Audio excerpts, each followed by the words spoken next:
we'll go ahead and get started, and then if the other senior comes in, I'll pop out real quick again and get that going. But I'll be back as needed. So, all right, let me get on the right screen here. Let's go to the grade screen, see where we're at. You should have. Last week was just it was a 10-question quiz, so it was worth twice as much, but it was just a 10-question quiz.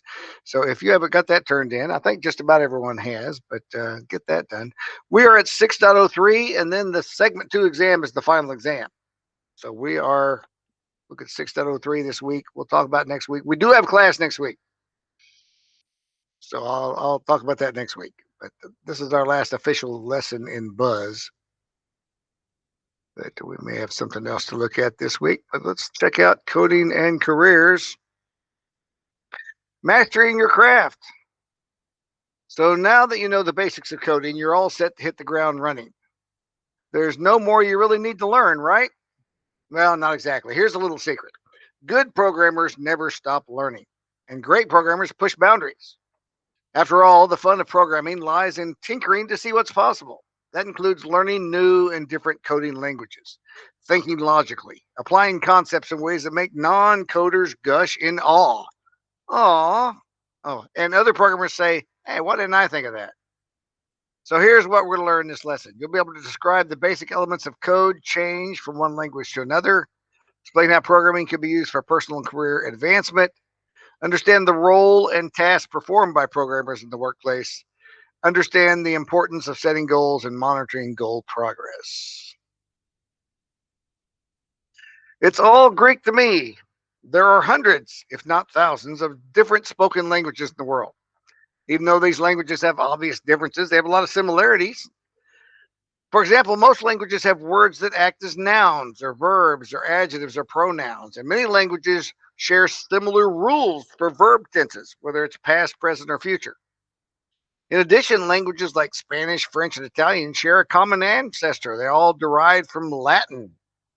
So because of this, many words are similar across multiple languages, like, one, uno, French is un, and Italian is uno. The number two, dos, do, do. See, they're very similar. Three is tres, troi, tre. I'm probably butchering some of these other languages, but four is cuatro, quatre, cuatro.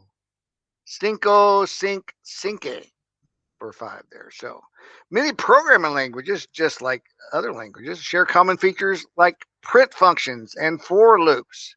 The syntax may vary, like having to put colons and parentheses and different things, and maybe some of the wording, but most programming languages contain similar structures. And once you understand the structural differences, it's easier to start coding in other languages. I always say, once you know how to program in one language, it's very much easier to learn a second language because you already know what you need to do. Like in Python, we say define main, print hello world, and run our main function. In Java, it's public class hello world. Instead of defining, it's public class hello world. Public static void main string argument system out print ln hello world. That's a print statement in Java. We just have to learn the syntax, but we understand what we're trying to do. C++, hashtag include IO stream, int main, so instead of define, it's int, and std : c out, that's the equivalent to print, c out, and then they put hello world, and they got to put some other punctuation marks in there. And they got, these languages use these little squiggly parentheses type things. But these all do the same thing, just in different programming languages. So being fluent in more than one programming language definitely has its perks. Some companies use software that require knowledge of specific programming languages. Some programs are just more powerful and written in specific languages. Some languages can do more. Expanding your knowledge of programming languages will make you more employable. Also gives you more opportunities to find your niche in the world of programming. What's my programmer type? This is cool, little quiz, so you can log on to Buzz. You can log on to Buzz and do this.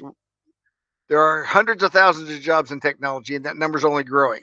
As a programmer, you can work in virtually any field. The hard part is deciding where. So if you're not sure, here's a little quiz that you can take to kind of figure out what's your programmer type. So you can log into Buzz and do this. If you want to, I won't make you do that during class, but might be kind of fun for you. It's on page 3 of our lesson. So if you want to log in and play along, I'm going to answer these kind of according to I'll find out what my programmer type is here. When going out to eat with your friends, which one are you? Are you the person who decides where to eat? Are you the one who Yelp reviews all the restaurants? Oh, let's see. Let me check the Yelp reviews before we figure out where to eat. Or you're the one that suggests, hey, there's this cool new place just opened up. Let's go over there. Or are you the person that tries to ask everyone to vote? You're trying to, okay, let's all agree. Where do we want to go? Let's vote. Page 3, guys. This is where we're at. I'm probably one that suggests a new place. Hey, they just opened up that Hideaway Pizza over by the mall. You know, if you haven't been there, it's originally from Stillwater. I ate Hideaway Pizza when I was in high school. And now they've expanded over to Arkansas. So that's on page 3. What best describes your dream vacation? A full itinerary, planned to the hour to make the most of the trip. A truly immersive one where I can see and taste and smell, experience everything. You just spend a lot of time and doing a lot of things. Maybe just a road trip to nowhere. We're going to get in the car and every time we get to a major highway, let's flip a coin to see if we go right or left, or a cross country trip to visit friends in 5 different cities. I'm probably that plans a lot of things in the vacation. Full itinerary. Yeah, that's probably me. How's your closet organized? Minimal. There's more important decisions. Maybe they're color coded and organized by season. By organized, do you mean is it clean? Or I have a capsule wardrobe that I'm trying. Mine are, well, they're not color coded, but I have all my Hawaiian shirts here. I've got all my black pants over here. So it's kind of organized. I got all my t-shirts over in this area.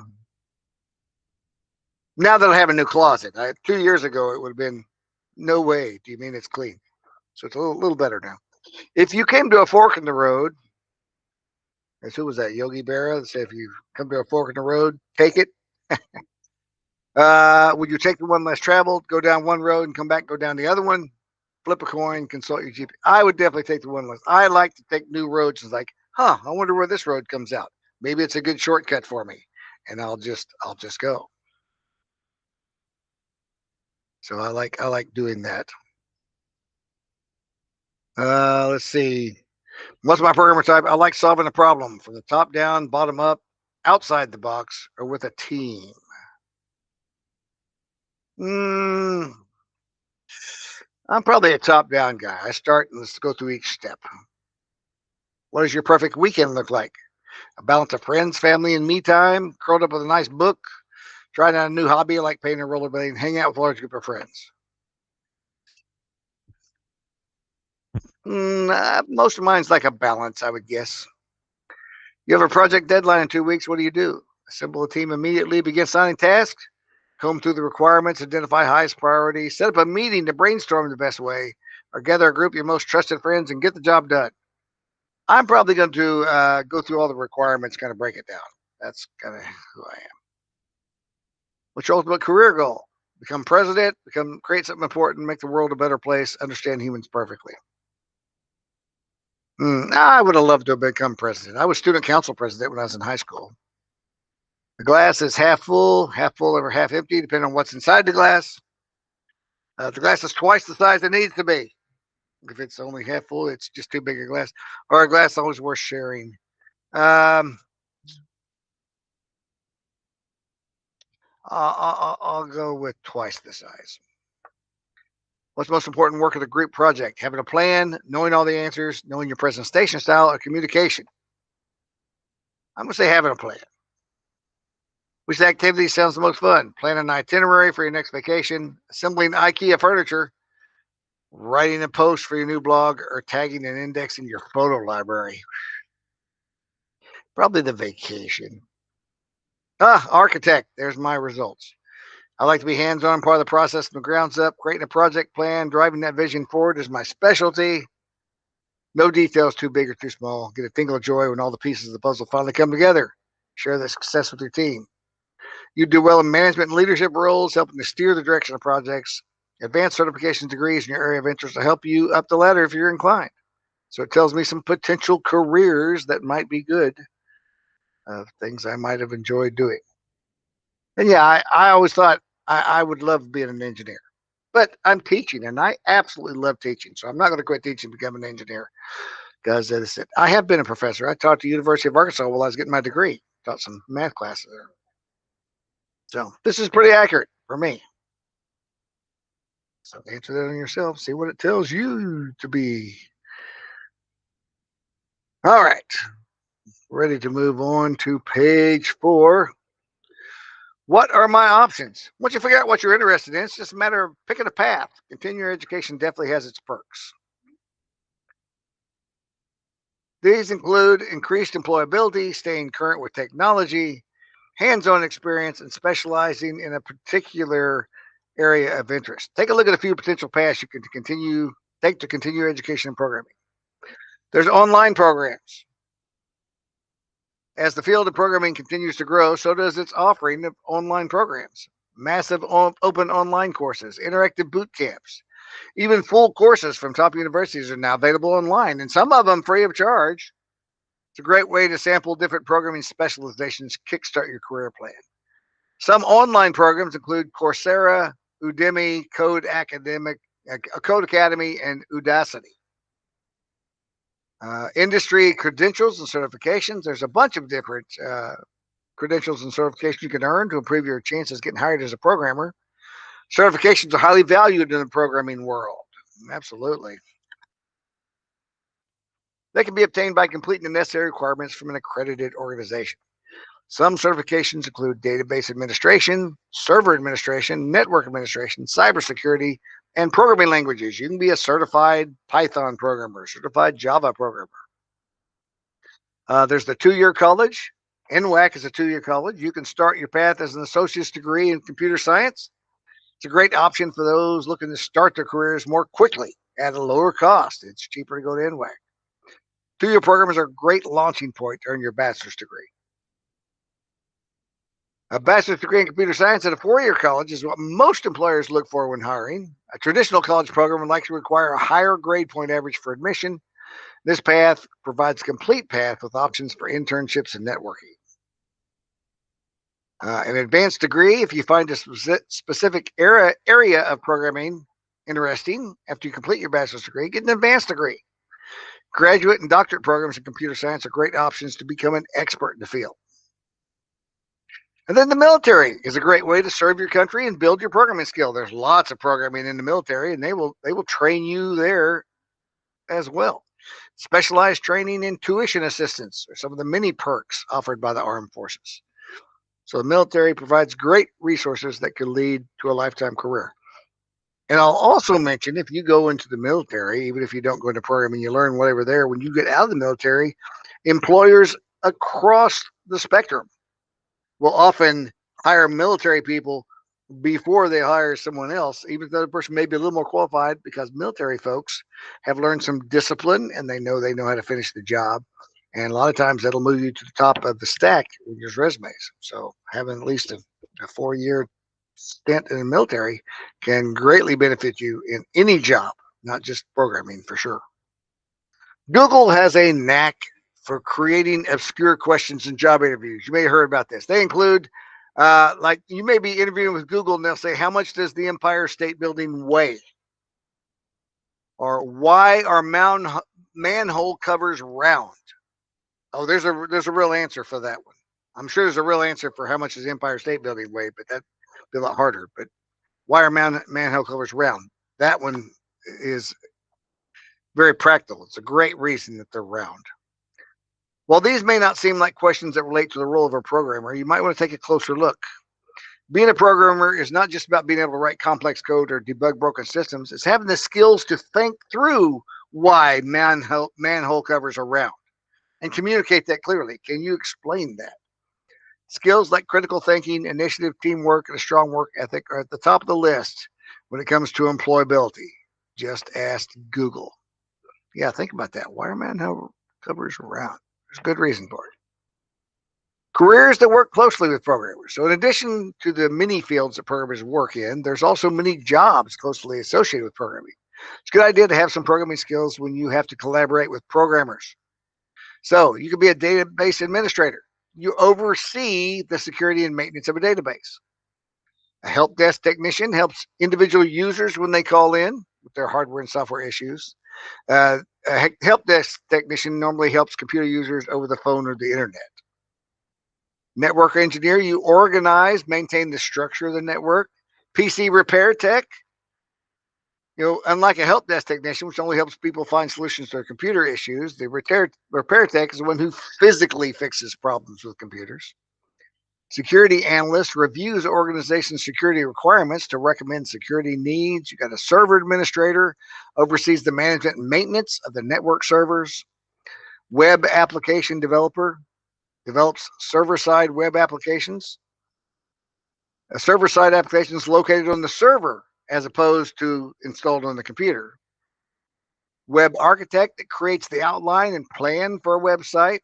Web marketing professional specializes in marketing and selling products over the internet. Website analyst determines how effective websites are. Website designer that builds the look and appearance of it. And website manager. They're responsible for other people. Website managers in charge of the entire web development team. So lots of cool careers there. Conquering the world starts with setting goals. Career goals are ideas about what you want to accomplish in life. They can be short term, like writing that tricky section of code this week, or long term, such as developing an entire working program a year from now. Let's learn about SMART goals. Specific goals should be straightforward and emphasize what you want to happen. You should specify who's involved, what you want to accomplish, where it's going to take place, how long it's going to take, any requirements. Specific. Measurable. How do you know when you meet your goals? You have to have something you can actually measure. You need to establish concrete criteria for measuring progress. How much? How many? How will I know when it's accomplished?